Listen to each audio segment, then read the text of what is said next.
इतका वेळ दारू वाजवायची वेळ आणली सुन.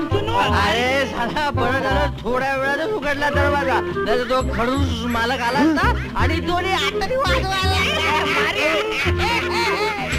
मिस्टर माने, मोठ्या भावाला नावाने हाक मारतो चावत. हळू हळू हळू, तो शेजारी टकलू कुत्रा आहे ना, भुंकट अंगावर येईल. टकलू कुत्रा. आपण 4 जण या खोलीत राहतोय, त्या टुकलूला कळेल ना शुंतनू. मी तुम्हाला सांगतो की काय ठीक आहे, तक्रार करण्याची वेळ आहे काय?